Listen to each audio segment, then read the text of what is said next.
எல்லா சொந்தங்களும் எப்படி இருக்கீங்க? நல்லா இருக்கீங்களா? உங்களோட வாழ்க்கையில நலன் எப்பொழுதுமே உங்களுக்கு சொந்தமாக வேண்டும் என்பது என்னோட ஆசை.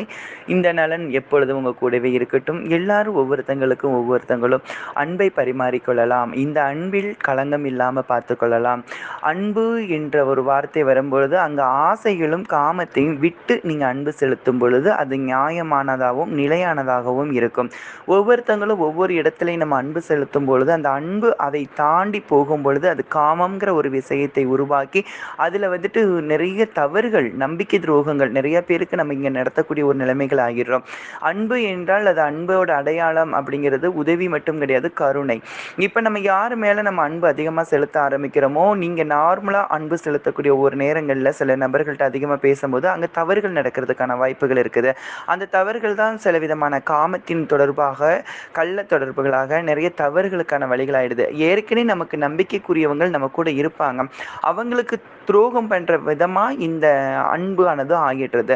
எப்பொழுதுமே நீங்க அன்பு செலுத்தும் பொழுது அன்புங்கிறதுல கருணை மட்டுமே மனசுக்குள்ள எண்ணி, நம்மளை நம்பி ஒரு ஜீவன், அதாவது கணவனோ மனைவியோ நம்மளை நம்பி ஒரு ஜீவன் இருக்காங்கங்கிற ஒரு எண்ணங்களை வைத்து நீங்க பிறருக்கு அன்பு செலுத்தும் பொழுது தவறுகள் நடக்கிறதுக்கு இங்க நிறைய ரொம்ப வாய்ப்புகளே கம்மி.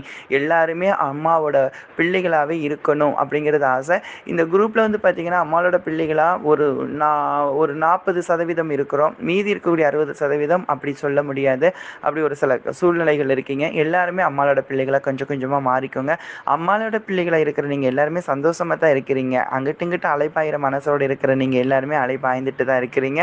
அதனால எல்லாருமே மகிழ்ச்சியாக இந்த காலை நேரத்தில் உங்களுக்கு விடிஞ்ச காலை பொழுது எல்லாருக்குமே நல்லதே நடக்கட்டும் என்பது என்னோட ஆசை. இன்னைக்கு நீங்கள் எடுத்த காரியங்கள் அனைத்தும் வெற்றிகரமாகும் என்பது இந்த அம்மாவோட ஆசையாக இருக்குது.